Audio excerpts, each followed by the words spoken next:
जय हिंद दोस्तों, स्वागत है आपका और एक नए वीडियो में और एक नए टॉपिक के साथ। मैं हूं डॉक्टर देवू, मैं हूं राजेश। स्वागत करते हैं हमारे यूट्यूब चैनल। फ्रेंड्स, आज का जो वीडियो हम लेकर आए जिसका टाइटल है बाबा नीम करोली की ये दो बातें मान ले हनुमान जी सब सुन लेंगे। बाबा नीम करोली हनुमान भक्ति। बाबा नीम करौली जी को भी मान लेंगे तो वो भी सुन लेंगे और वो आपके साथ भी रहेंगे। तो चलिए दोस्तों, पहले वीडियो स्टार्ट करते हैं। आशा करेंगे पसंद आएगा और पसंद आए तो लाइक और शेयर जरूर से कर दीजिएगा। और चैनल पर पहली बार है, सब्सक्राइब नहीं किया, साथ में सब्सक्राइब भी कर दीजिएगा। चलिए स्टार्ट करते हैं। हनुमान जय सिया राम। सब सुख लहे तुम्हारी सरना, तुम रक्षक काहू को डरना। श्रद्धा और विश्वास के सहारे बड़ा सा बड़ा कार्य भी संभव हो जाता है। श्रद्धा और विश्वास अगर नहीं है तब चाहे हम कुछ भी कर लें बात बनती नहीं है। कई बार लोगों से जब बातचीत होती है तो अक्सर ये बातें तो सुनने को मिल जाती हैं कि हमने इतने पाठ कर लिए, हमने इतने उपाय कर लिए, लेकिन बातों के क्रम में श्रद्धा और विश्वास की कमी की झलक स्पष्ट तौर पे दिखाई देती है। इसलिए श्रद्धा और विश्वास बहुत ज़रूरी है। श्रद्धा और विश्वास कैसे बढ़े, इसी को लेकर नित्य प्रयास करना चाहिए। कई बार बाबा नीम करोली महाराज के कुछ ऐसे भक्तों से मुलाकात हो जाती है जो कोई बहुत बड़े पाठ नहीं करते, कोई बहुत बड़ा आयोजन, कोई अनुष्ठान नहीं करते, लेकिन बाबा जी पे अटूट श्रद्धा है, अटूट विश्वास, अटूट भरोसा है और उस भरोसे के वजह से ही उनके सभी कार्य सिद्ध हो जाते हैं। जो वो चाहते हैं सब हो जाता है, जीवन मंगलमय हो जाता है। बाबा जी के बारे में हम अक्सर ये सुनते हैं कि बाबा जी के भीतर हनुमान जी की सभी विभूतियाँ विराजमान थी।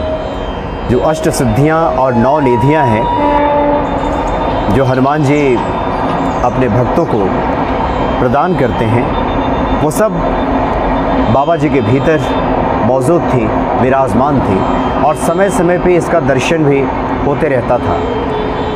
लेकिन जैसा कि मानव का स्वभाव है कि इस त्रिगुणमयी माया की वजह से जिस संसार में हम रहते हैं, कई बार भ्रम उत्पन्न हो जाता है, कई बार शंका उत्पन्न हो जाता है। बाबा जी को लेकर सिर्फ उन्हीं लोगों के मन में नहीं जिन लोगों ने उनका दर्शन नहीं किया है, बल्कि जो लोग उनके साथ रहते थे, दिन रात जिनको सानिध्य प्राप्त होता था, उनके मन में भी कई बार शंका घर कर जाती थी। और बाबा जी की लीला कि अपने भक्तों पर वो स्नेह करते हैं, उन शंकाओं का निराकरण करते थे, उन शंकाओं को दूर कर दिया करते थे। एक बार की बात है कि बनारस के रहने वाले एक कथावाचक पंडित शंकर प्रसाद व्यास जी कैंची गए हुए थे और काफ़ी सालों से वह हनुमान जी की कथा सुनाया करते थे। उन्होंने सुन रखा था कि बाबा नीम करोली जी महाराज को लोग हनुमान जी का अवतार मानते हैं, लेकिन कभी उनके मन में भरोसा होता था, कभी नहीं होता था, कभी भरोसा जमता था, कभी मन में शंका उत्पन्न हो जाती थी कि हाड़ मांस के शरीर बाबा जी का दिखाई दे रहा है, हम ही लोगों के साथ रहते हैं, उठते हैं, बैठते हैं, घूमते फिरते हैं, और ये भला कैसे ऐसे हो सकता है कि हनुमान जी की सभी विभूतियाँ इनके भीतर मौजूद हों। कैंची एक बार गए थे मिलने के लिए बाबा से, सुबह का वक्त था। बाबा जी ने कैंची के आश्रम के जो सामने वाली सड़क है उस पर टहलने की इच्छा व्यक्त की, तो पंडित शंकर प्रसाद व्यास जी के साथ वो बाहर निकले। टहलते टहलते उन्होंने अपना हाथ रख दिया शंकर प्रसाद जी के कंधे पर और एक सहारा लेकर के टहलने लगे बाबा। शंकर प्रसाद जी के मन में उस वक्त एक ख्याल आ गया कि लोग तो इन्हें कहते हैं कि ये तो हनुमान जी के अवतार हैं, हनुमान जी की सभी विभूतियाँ इनके भीतर हैं, लेकिन ये तो मेरा सहारा लेकर चल रहे हैं, इनको चलने में भी शायद दिक्कत हो रही है, कठिनाई हो रही है, ये भला कैसे अवतार हो सकते हैं, क्या ये अवतार है भी के, और कैसे हम मान लें कि ये हनुमान जी के अवतार हैं, हनुमान जी की शक्तियाँ इनमें विराजमान है, कैसे मान लें? हम किसी ने कह दिया और हम मान लें, ये हम नहीं करेंगे। ऐसा इसी तरह के विचार उनके मन में चल रहे थे और बाबा जी का हाथ उनके कंधे पे। थोड़ी देर के बाद उन्होंने महसूस किया कि ये जो हाथ कंधे पे रखा हुआ है उसका भार बढ़ता जा रहा है, वो काफ़ी भारी होता जा रहा है, इतना भारी होता जा रहा है कि अब सहना मुश्किल होने लगा धीरे धीरे। इतना उसका वज़न बढ़ गया उस हाथ का कि जी चाहता था व्यास जी को कि हाथ को हटा दें, लेकिन इतनी महान विभूति ने अगर कंधे पे हाथ रखा है तो शिष्टाचारवश, लज्जावश और बहुत सारी बातें मन में आने लगी कि बाबा जी कहीं बुरा ना मान जाए। वो हाथ हटा भी नहीं पा रहे थे और उस हाथ के बोझ से वो दबे जा रहे थे, उन्हें चलना मुश्किल हो गया। वो बार बार घूम के देख रहे थे हाथ की तरफ, तो देखा कि हाथ तो बिल्कुल वैसे ही है जैसा कि होता है, उसकी ना आकृति बदली है ना आकार बदला है, लेकिन भार बढ़ गया है। इसी उधेड़ बुन में, परेशानी की अवस्था में पसीने से वो लथपथ हो गए, चलना उनका मुश्किल हो गया। अब तो ऐसा लग रहा था कि वो गिर ही पड़ेंगे। अचानक उनके मन में आ गया कि लगता है कि उनके उनसे दृष्टता हुई है, गलती हुई है। हनुमान जी से क्षमा प्रार्थना करने लगे कि प्रभु, आपके भक्त की हमने परीक्षा लेनी चाहिए है, उस भक्त की जिसमें आपकी सभी विभूतियाँ विराजमान हैं, मौजूद हैं। मेरे मन में एक ख्याल इस तरह का आ गया है, मुझे क्षमा करें। और जैसे ही उनके मन में ये ख्याल आया, ये भाव आया, हनुमान जी की तो कथा वो कहते ही थे। हनुमान जी के सामने जब उन्होंने क्षमा प्रार्थना की, बाबा जी का हाथ हल्का हो गया और बाबा जी ने स्वयं अपना हाथ हटा लिया और बाबा की तरफ, बाबा ने व्यास जी की तरफ मुस्कुराते हुए देखा और दोनों एक दूसरे की बात समझ गए कि बाबा जी अपने लीला के माध्यम से क्या बताना चाह रहे थे। तो कई बार हम महान विभूतियों के साथ रहकर भी, ईश्वर के दर्शन करने के बाद भी मन में जब शंका उत्पन्न करते हैं, श्रद्धा में हमारी कमी आती है, विश्वास कहीं जब खंडित होता है, तभी हमारे जीवन में परेशानियाँ और दिक्कतें आती हैं। इसलिए हनुमान जी के प्रति हमारा ये विश्वास, ये भक्ति, ये श्रद्धा बढ़ जाए, उसको लेकर नित्य प्रयास करना चाहिए। और जिनकी भक्ति, जिनकी श्रद्धा, जिनका विश्वास अगर टूट है श्री बाबा नीम करोली जी महाराज के प्रति, श्री हनुमान जी के प्रति, वो तो कोई बड़े अनुष्ठान नहीं भी करें, बैठे बैठे बस ध्यान कर ले, स्मरण कर ले बाबा जी का, उनके सभी कार्य सिद्ध हो जाते हैं, मनोरथ पूर्ण हो जाते हैं। तो अलौकिक हैं बाबा नीम करोली जी महाराज और हनुमान जी तो परम दयालु हैं ही। जय सिया राम। थैंक यू दोस्तों, वीडियो को यहाँ तक देखने के लिए। नीम करोली बाबा, जिसको भगवान हनुमान जी महाराज का भी अवतार माना जाता है, ठीक है। जब भी आप कोई संकट में हो, आपसे नहीं हो रहा है, कुछ काम करने जा रहे हो, नहीं हो पा रहा है, मैं आपको वाक्य दूंगा, एक बात मेरी, आप मेरे एक्सपीरियंस की मैं बात कर रहा हूँ, आप खुद एक बार वो आजमा लीजिएगा, फिर आपको रिजल्ट मिलता है या नहीं, ये वीडियो को आप सेव करके रखिएगा और कमेंट में लिख दीजिएगा। वो ये है कि जब भी आप कुछ कार्य आपको करना हो, या तो कुछ बहुत चिंतित हो, कुछ चीज़ को लेके टेंशन में हो, तब आप ये सब कुछ ज़रूर आप एक बार बोल दीजिएगा कि बाबा, अब ये मेरे से नहीं हो रहा है, आप संभाल लीजिए।